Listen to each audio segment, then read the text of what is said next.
2 6-year-old girls walked into the most dangerous man in the city, and he didn't push them away. They held silver hearts in their tiny hands. They weren't afraid. And he couldn't breathe. Because when the DNA results came back, his entire world collapsed. They were his, identical to him, born from the only woman he ever loved. The woman he let go 6 years ago. Now she's back. The twins are back. And the man who never believed in second chances has to choose. His empire of fear. Or the family he never knew he had. This is Silver Hearts. And nothing will ever be the same. The city didn't sleep. It pulsed. Neon lights reflected off rain-slicked streets like blood under ultraviolet. And in the center of it all, behind bulletproof glass and armed shadows, sat Min Jae Kang, 31 years old, heir to an underground empire, and the loneliest man alive. He didn't trust anyone, not his men, not his rivals, not even the silence. Especially not the silence. Tonight was supposed to be routine, a meeting. Numbers, territory, control. But routine died the moment his phone buzzed with a message from his head of security. Sir, 2 children at the East Gate. They say they're looking for someone. They won't leave. Min Jae's jaw tightened. Children didn't wander into his world. Not unless someone sent them. Send them away, he texted back. But 5 minutes later, another message. They're asking for you. By name. His blood went cold. No one used his name. Not in this city. Not in this life. He stood, his black suit sharp as a blade, and walked toward the surveillance monitors. His men parted like water. On the screen, 2 small figures stood under the rain, holding hands. Twin girls, 6 years old, maybe younger. Dark curls soaked, bright eyes unafraid, and in their free hands, silver heart-shaped lockets. Min Jae's chest constricted. He knew those lockets. He'd bought them 6 years ago, for a woman he loved, a woman he lost, a woman named Amara. He shouldn't have gone down. He should have sent his men. But something pulled him, something louder than logic, stronger than caution. When he stepped into the rain, the twins looked up. No fear, just recognition. Are you Min Jae Kang? One of them asked, her voice small but steady. He nodded, unable to speak. We're lost, the other twin said. Our mama told us if we ever got lost, we should find you. His world tilted. Your mama, he repeated, voice rough. What's her name? Amara. The name hit him like a bullet. Where is she? He demanded, kneeling in the rain, eye level with them now. We don't know. We were at the market. She told us to wait. But then people came, and we ran, and... The girl's voice cracked. We can't find her. Min Jae's mind raced. Amara. Here, in this city. After 6 years. And these girls. He looked at them. Really looked. Their faces. The shape of their eyes. The stubborn set of their jaws. They looked like him. No. It wasn't possible. Come inside, he said quietly. You're safe now. Inside, his men stared. Children didn't belong here. Not in this cold fortress of power and shadows. But Min Jae didn't care. He led the twins to his private quarters, wrapped them in blankets, gave them warm food. They ate in silence, watching him with eyes that saw too much. What are your names? He asked. I'm Hana, said the one with the silver heart on the left. I'm Nari, said the other. Hana and Nari, flower and lily. Amara always loved flowers. Do you know who I am? Min Jae asked carefully. Hana nodded. Mama said you're the bravest man she ever knew, but also the saddest. Something cracked inside him. She said that? Nari looked up. She said you saved her once. But you couldn't save yourself. Min Jae turned away, jaw clenched. Amara's words. Even now they cut deeper than any enemy's blade. We need to find your mother, he said, voice tight. I'll send my men. They'll... She told us not to trust anyone, Hana interrupted. Except you. Min-jae closed his eyes. 6 years. 6 years since he'd let her go. Since he'd chosen this life over her. Since he'd believed she was safer without him. And now she was out there. Alone. In danger. And these girls. He looked at them again. The resemblance was impossible to ignore. I need to ask you something, he said slowly.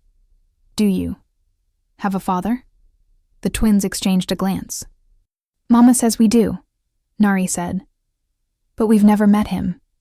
Min-jae's heart stopped. Did she ever tell you his name? Hana shook her head. She said she'd tell us when we were old enough, but she said he had eyes like ours, and a heart he didn't know how to open.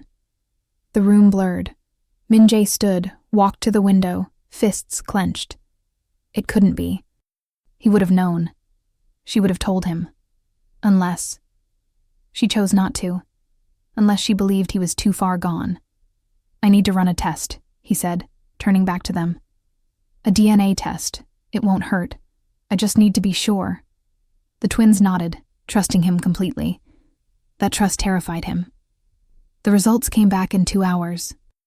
Min-jae stood alone in his office, staring at the document in his hands. Paternity, 99. 97%. Match. He sank into his chair, breath shallow. They were his. Hana and Nari, his daughters. And Amara never told him. Why? His phone buzzed. A message from his head of security. Sir, we found her. Amara Park. She's in the old district. She's been looking for the girls. She's frantic. Min-jae stood, rage and relief warring inside him. She was alive. She was here. And she had kept his daughters from him for 6 years.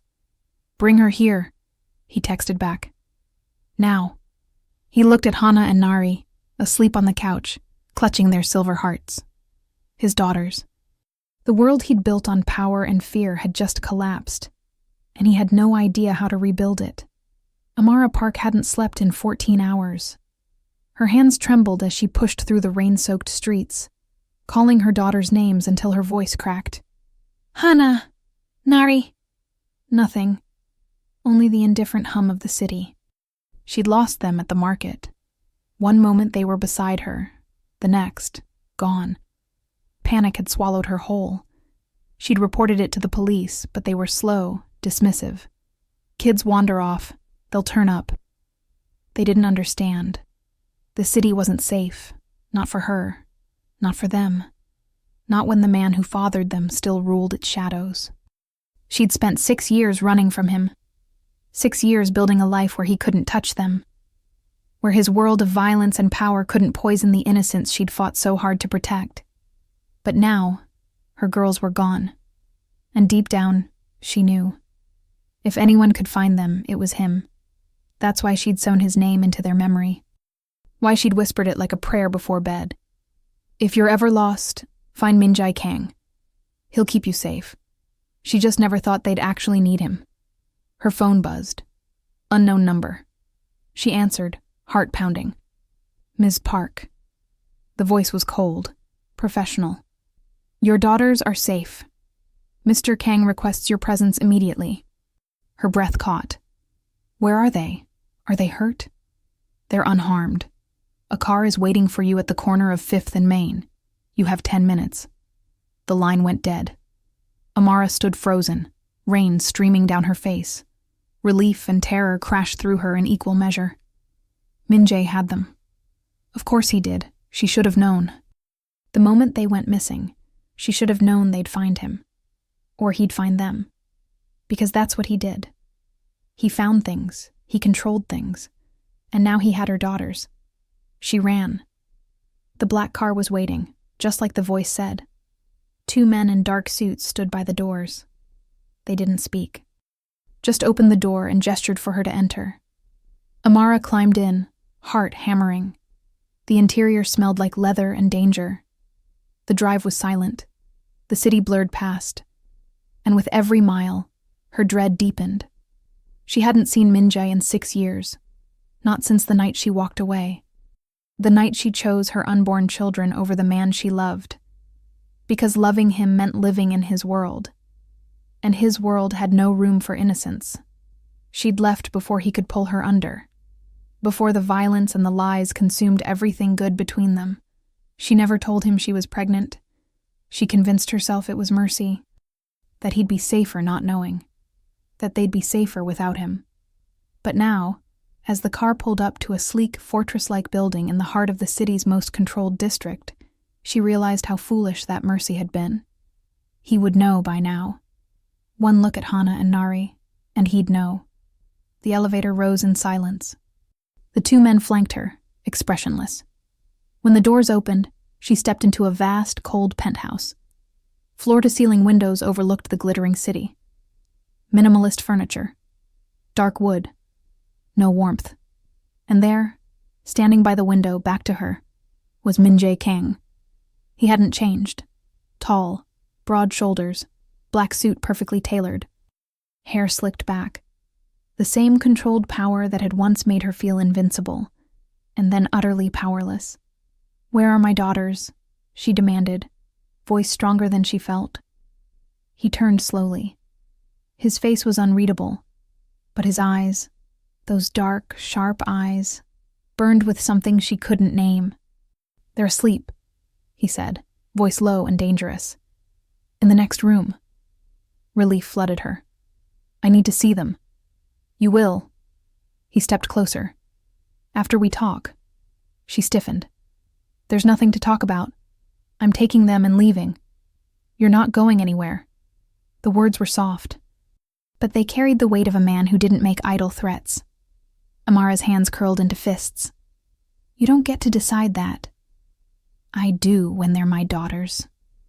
Silence. The world stopped. Amara's breath hitched. You tested them." "Of course I did." His voice was ice. "What did you expect, Amara? That I wouldn't notice they look exactly like me? That I wouldn't wonder why 2 6-year-old girls showed up at my door holding lockets I gave to you 6 years ago?" Her throat tightened. "Min-jae, why didn't you tell me?" His voice cracked, just slightly, just enough to reveal the wound beneath the armor. "Why didn't you tell me I had daughters?" Tears burned her eyes. "Because I couldn't let them grow up in your world." "My world?" He laughed bitterly. "You think I wanted this? You think I chose this life?" "You did," she shot back. "Every day you chose it. You chose power. You chose fear. You chose everything except me." "I chose to keep you safe," he roared, the control finally shattering. "I let you go because staying with me would have destroyed you. And you think keeping me from you didn't?"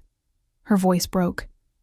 "You think raising our daughters alone, afraid every day that your enemies would find us, didn't destroy me?" Min-jae's jaw clenched.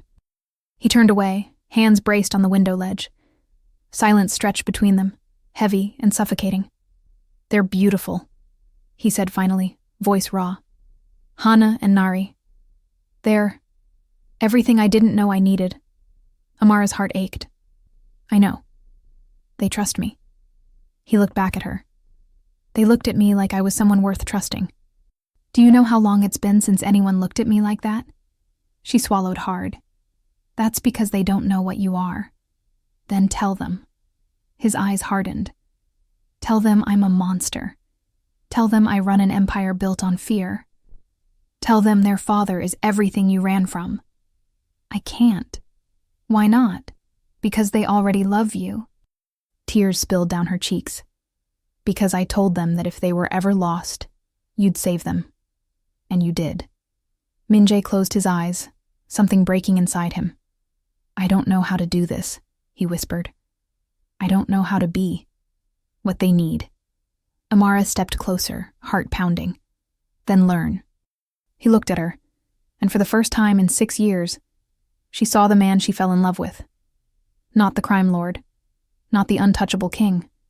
Just Min-jae, broken, lost, desperate. "I can't do it alone," he said.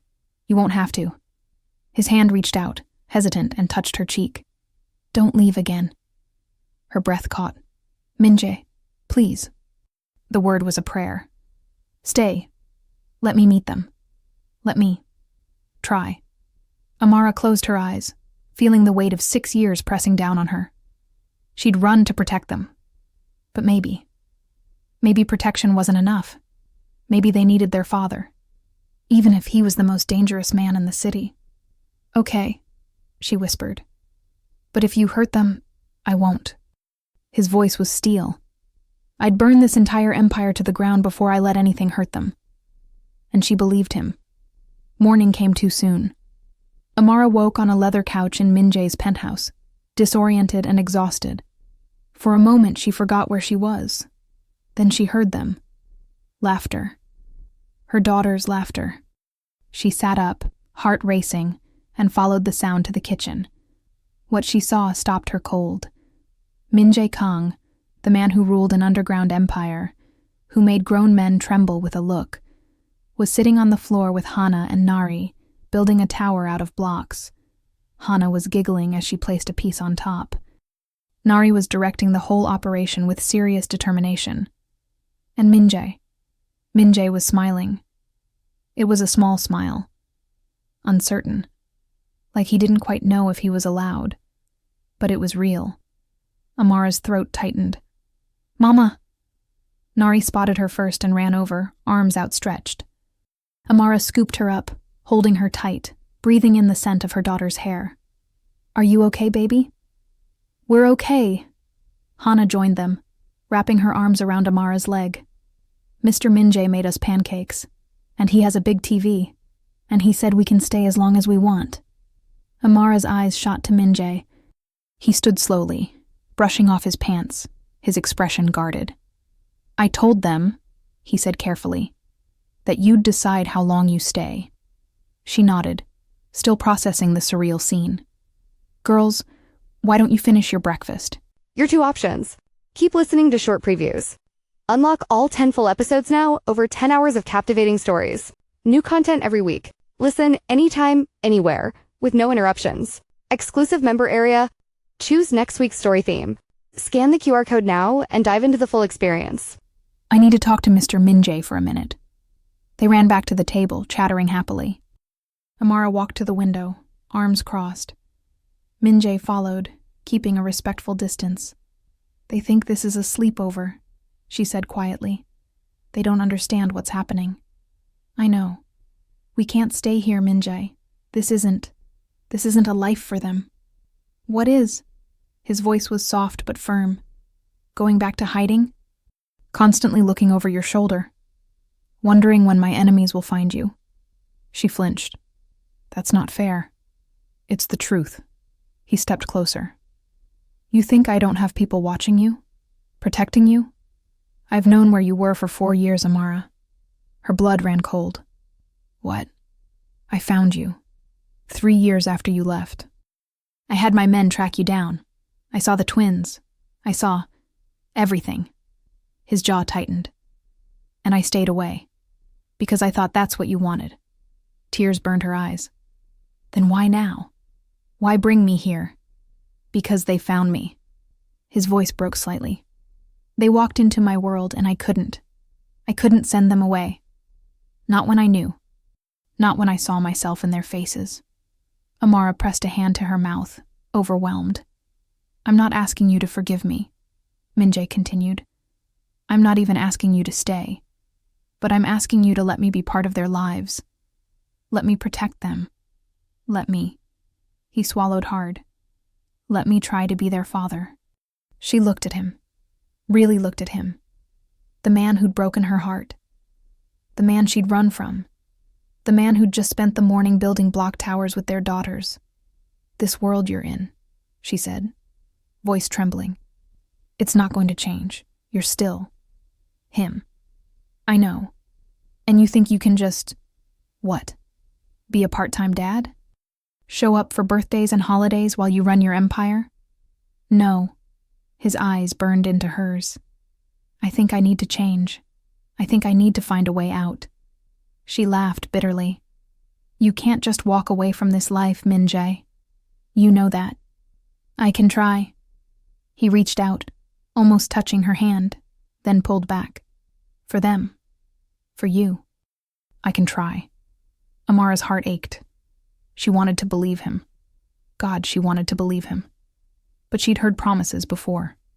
"If you do this," she said, voice breaking, "if you let them in, you can't break their hearts. You can't disappear when it gets hard. You can't—" "I won't." His hand finally closed over hers. "I swear to you, Amara, I won't." The next week was surreal. Amara and the twins stayed in the penthouse. Min-jae cleared his schedule, delegated meetings, and spent every available moment with Hana and Nari. He learned their favorite colors, their favorite foods, the way Hana laughed when she was nervous, the way Nari studied everything with quiet intensity. He read them bedtime stories in his deep, steady voice. He taught them how to play chess. He even let them paint his nails with glittery polish. And Amara watched, heartbreaking and mending at the same time. Because this was the Min-jae she fell in love with, the man beneath the armor, the man who could be gentle, who could be kind. But she also knew the other side, the meetings that ended with blood on someone's hands, the phone calls that made his expression turn cold, the empire that demanded loyalty bought with fear. One night, after the girls were asleep, she found him on the balcony, staring out at the city. "You can't live in both worlds," she said quietly, stepping beside him.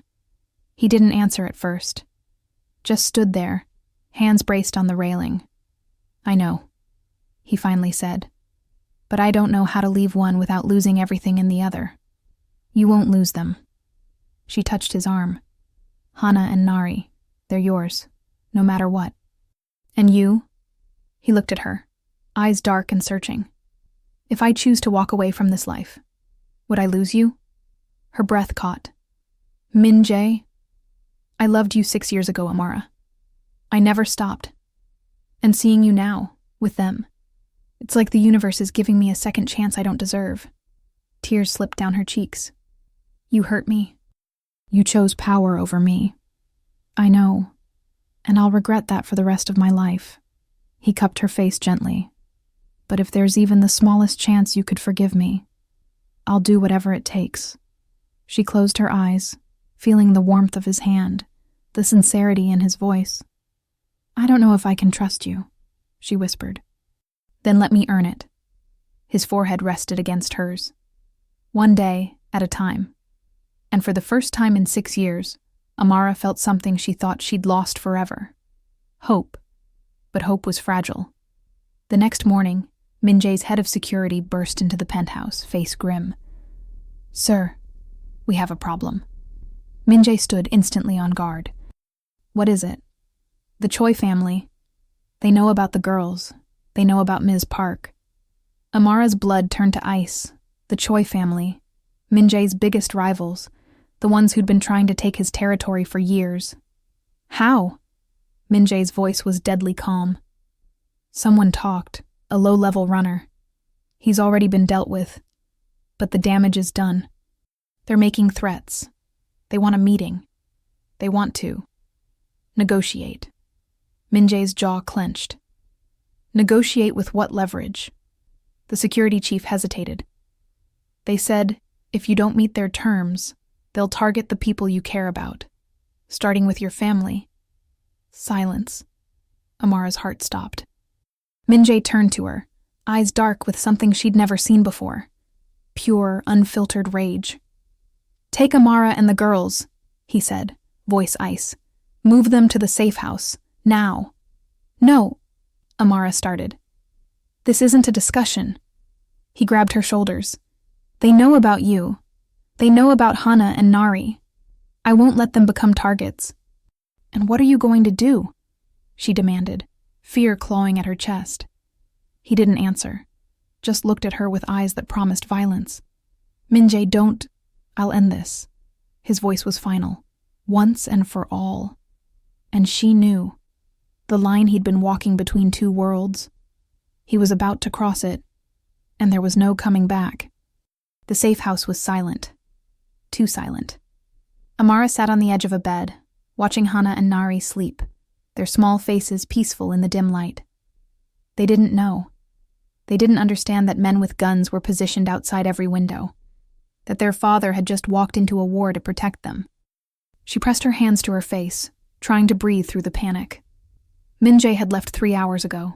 No word, no update, just silence. And silence, in his world, meant blood. Her phone buzzed. Unknown number. Again. She answered, hands shaking. "Hello? Miss Park." The voice was cold, unfamiliar. "This is a courtesy call. Your daughters are very beautiful. It would be a shame if something happened to them." Her blood froze. Who is this? Someone who wants Mr. Kang to understand the price of defiance. Tell him. We're waiting. The line went dead. Amara's breath came in short gasps. She stood, pacing, every instinct screaming to grab the girls and run. But where? How far could she run before they found her? The door opened. She spun, heart in her throat. It was Min-jae. He looked. Wrong. His suit was still immaculate. No blood, no visible wounds. But his eyes were hollow, empty, like something inside him had died. "What happened?" she whispered. He didn't answer. Just walked past her, poured himself a drink, and downed it in one motion. "Min-jae." She grabbed his arm. "Talk to me." "It's done," he said flatly. The Choi family won't be a problem anymore. Relief and horror warred inside her. "What did you do?" "What I had to." He pulled away, staring at the glass in his hand. "I gave them a choice. Walk away or face consequences they couldn't survive. And they chose wrong." Silence. Amara's stomach turned. She'd known what he was. She'd always known. But hearing it, seeing it in his eyes, made it real in a way she couldn't ignore. "Did you—" She couldn't finish the sentence. "No." His voice was hard. "I didn't kill anyone. But I made it very clear what would happen if they ever came near you or the girls again." She exhaled shakily. "And they believed you?" "Everyone believes me, Amara. That's the problem." He set the glass down, hands trembling slightly. "I've spent 10 years building a reputation so terrifying that one phone call can end a war. And tonight, I used every bit of that fear to protect our daughters. That's a good thing." "Is it?" He turned to her, eyes blazing. "Is it good that the only way I know how to protect the people I love is through violence and intimidation? That I can't even be a father without becoming a monster?"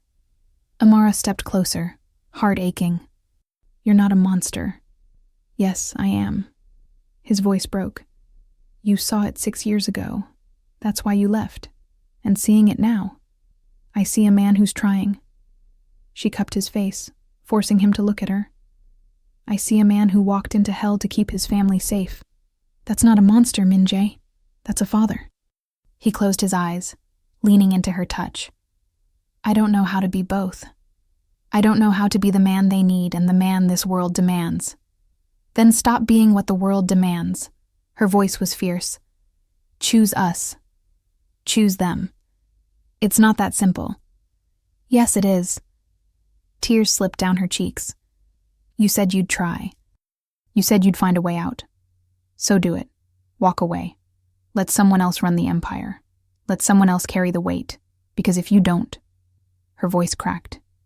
"If you don't, you'll lose us. And this time, I won't come back." Min-jae's eyes snapped open. "Amara, I mean it." She pulled back, arms wrapped around herself. "I can't do this. I can't watch you destroy yourself while pretending everything's fine. I can't let Hana and Nari grow up thinking this is normal. That fear and power and violence are the only way to survive. Then what do you want me to do?" His voice was desperate. "Tell me. Because I don't know how to walk away from this without getting us all killed." She looked at him. Really looked at him. The man she loved.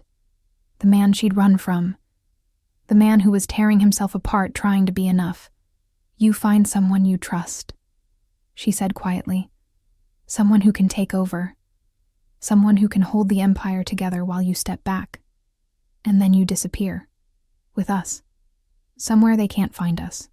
"That's impossible." "No." She stepped closer, taking his hands. It's the only way. Because if you stay, you'll always be pulled back. There will always be another threat, another war, another reason to choose power over us. Min-jae's jaw clenched. You're asking me to abandon everything I've built. I'm asking you to build something better. Her voice softened. A life, a family, a future where Hana and Nari don't have to be afraid. He stared at her, conflict raging in his eyes. Then slowly he nodded. Okay. Her breath caught. Okay? I'll do it. His voice was rough. I'll find a way out, but I need time. I need to make sure the transition is clean, that no one comes after us. How long? 3 months, maybe less. He squeezed her hands. But I need you to trust me. Can you do that? Amara searched his face, looking for the lie, the hesitation, the excuse. But all she saw was determination. Yes, she whispered. I trust you. And for the first time in 6 years, she meant it. The next morning, Min-jae made a call. I need to see you, he said into the phone. Today, it's urgent. The person on the other end hesitated. What's this about? I'm stepping down, and I want you to take over. Silence. Then, I'll be there in an hour. Min-jae hung up, staring out at the city. The empire he'd built, the kingdom he'd bled for. And now, he was going to hand it over. For 2 little girls who called him brave, and a woman who saw the man beneath the monster. It was the easiest decision he'd ever made. The man who walked into Min-jae's office was his oldest friend. Daewon Park, no relation to Amara, despite the shared name.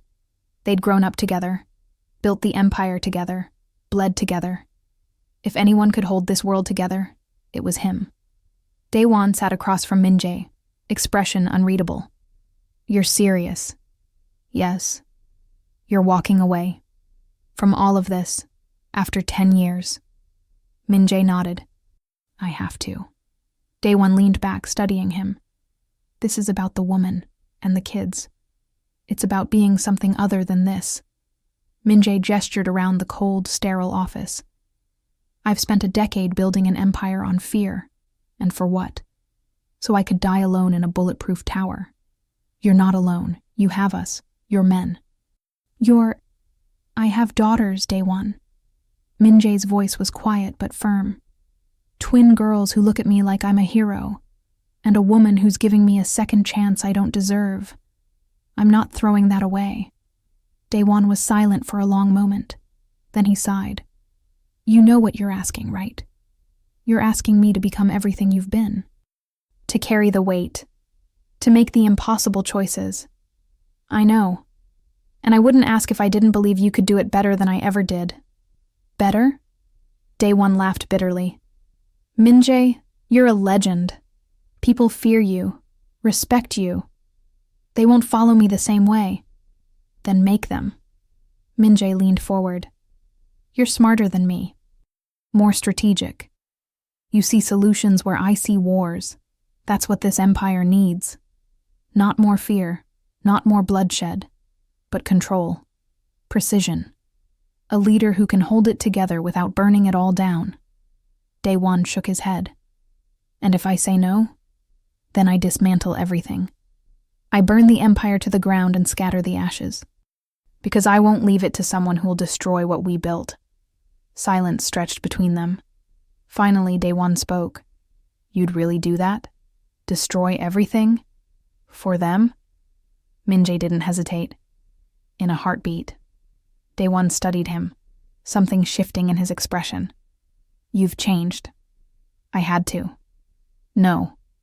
Daewon shook his head. You didn't have to. You chose to. That's different. That's brave. Min-jae's throat tightened. So you'll do it? Daewon exhaled slowly. On one condition. Name it. You stay ghost, completely off the grid. No contact, no interference. You disappear, and you stay disappeared. Because if anyone finds out you're still alive, still reachable, they'll use you. Or worse, they'll use your family. Min-jae nodded. Agreed. Daewon stood, extending his hand. Then it's done. I'll take over. I'll hold the empire. And you go be a father." Min-jae shook his hand, something breaking and rebuilding inside him at the same time. "Thank you. Don't thank me yet." Daewon smirked. "Raising kids is harder than running an empire. Trust me." Min-jae laughed, actually laughed, for the first time in weeks. Maybe this was possible. Maybe he really could walk away. Maybe he really could be free. The transition took 6 weeks, not 3 months. 6 weeks of careful planning, strategic meetings, and transferring power in a way that didn't trigger a war. Daewon was brilliant, ruthless when needed, but diplomatic. He secured loyalty through respect, not fear. And slowly, the empire shifted. Min-jae watched it happen from the shadows, equal parts proud and terrified. This was really happening. He was really leaving. Amara and the twins stayed at the safe house, waiting. Min-jae visited every night, bringing stories and laughter and hope. Hana and Nari had no idea what was happening. To them, this was an extended vacation with their new favorite person. "Will you always stay with us?" Nari asked one night, curled up beside him on the couch. Min-jae's heart clenched. "Yes, always." "Promise?" "Promise." Hana looked up, eyes serious. "Even if you have to go away sometimes?" He pulled her close. "I'm never going away again. Not from you. Not from your mom. Never." Amara watched from the doorway, tears streaming down her face. He met her eyes, and he saw it. Forgiveness. Trust. Love. Everything he thought he'd lost forever. On the last day, Min-jae stood in his office one final time. The empire was Daewon's now. The contracts were signed. The loyalties transferred. He was no longer Min-jae Kang, underground king. He was just Min-jae, a man with a family. He took one last look at the city below, the skyline he'd controlled, the streets he'd ruled, and then he walked away. No regrets, no looking back, just forward, toward the 3 people waiting for him in a car downstairs, toward a new life, toward redemption. 3 months later. The cabin was hidden deep in the mountains of Colorado. No neighbors, no city lights, just snow, silence, and safety. Min-jae stood by the window, watching Hana and Nari build a snowman in the yard. Their laughter echoed through the trees, pure and unafraid. Amara wrapped her arms around him from behind. "They're happy." "They are." He covered her hands with his. "For the first time, they're really safe. We all are." She kissed his shoulder. "You did it, Min-jae. You walked away. You're free." He wanted to believe her. God, he wanted to believe her. But something gnawed at him, a feeling he couldn't shake. 3 months of peace. 3 months of playing house in the wilderness. 3 months of pretending the past didn't exist. It felt too easy. "Amara," he said quietly, "if something happened, if someone found us, I need you to promise me something." She stiffened. "Don't. Promise me you'll take the girls and run. Don't wait for me. Don't look back. Just, Min-jae, stop." She turned him to face her. "No one's coming. Daewon has everything under control. You're dead to that world. Remember?" He searched her eyes, wanting desperately to believe. "You're right," he said finally. "I'm just not used to this. To peace." She smiled, touching his face. "Then get used to it. Because this is your life now. Our life." He kissed her forehead, pulling her close. Outside, Hana and Nari called for them to come see their snowman. And for a moment, just a moment, Min-jae let himself believe it was real, that they were safe, that the past was truly dead. That night, the girls were asleep. Min-jae and Amara sat by the fireplace, her head on his shoulder, his arm around her waist. "I've been thinking," she said softly. "About what?" "About us. About making this official." She looked up at him. "What would you say if I asked you to marry me?" His heart stopped. "Amara, I know it's crazy. We've done everything backwards. But I don't care. I want to be your wife, Min-jae. I want Hana and Nari to see that love wins, that we chose each other, that we... A sound. Faint. Outside. Min-jae's entire body went rigid. What was that? Amara whispered. He stood slowly, every instinct screaming danger. Stay here. Min-jae, stay, here. His voice was steel. He moved to the window, peering through the curtains. The yard was dark, empty. But the snowman they'd built earlier, it had been destroyed. And in the snow, written in large, deliberate letters, "We found you." Min-jae's blood turned to ice. No, he breathed. No, no, no. The lights went out. Amara screamed. Get the girls! Min-jae shouted, running toward the bedroom. Now! But before he could reach the hallway, the front door exploded inward. Men in black tactical gear flooded the cabin. 5, 6, too many. Min-jae fought. He grabbed the first man, slamming him into the wall. Took down the second with a brutal strike to the throat. But they kept coming. And then he heard it. Hana's scream, Nari's cry. No! Min-jae roared, trying to break through the wall of bodies. But something hit him from behind. Hard. He collapsed, vision blurring. The last thing he saw before darkness took him was Amara being dragged toward the door, fighting and screaming. And a voice, cold, familiar, echoing through the chaos. Did you really think you could just walk away, Min-jae? Did you really think we'd let you go? Then nothing. 12 hours later, Min-jae woke in a concrete room. No windows, one door. His hands were bound. His entire body ached. But the physical pain was nothing compared to the terror clawing at his chest. Amara, Hana, Nari. Where were they? The door opened. A man stepped inside. Expensive suit, cold eyes, Director Choi. The head of the family Min-jae thought Daewon had neutralized. You're awake. Good. Choi smiled. We have so much to discuss. Where are they? Min-jae's voice was a growl. Where is my family? Safe, for now. Choi circled him slowly. You see, Min-jae, you made a critical mistake. You thought loyalty was enough to protect you. You thought your friend Daewon would hold the empire and let you disappear. Min-jae's heart sank. What did you do? I didn't do anything. Choi laughed. Daewon did. He made a deal. Your location. In exchange for complete control. No interference. No challenges. Just him, king of the city. You're lying. But even as he said it, Min-jae felt the truth like a knife in his chest. Daewon betrayed him. Your family is leverage now, Choi continued. You come back. You work for me. You do exactly what I say. Or... He pulled out his phone, showing a photo. Amara, Hana, Nari, bound, terrified, but alive. Min-jae's vision went red. If you touch them, you'll what? Choi leaned in. You have no power here, Min-jae. You're nothing. Just a man who made the mistake of thinking love was stronger than empire. Silence. Min-jae's mind raced. He had to get out. He had to find them. He had to... So here's the deal, Choi said. You return to the city. You take back your empire from Daewon. You destroy him. And then you work for me. Forever. And if I refuse?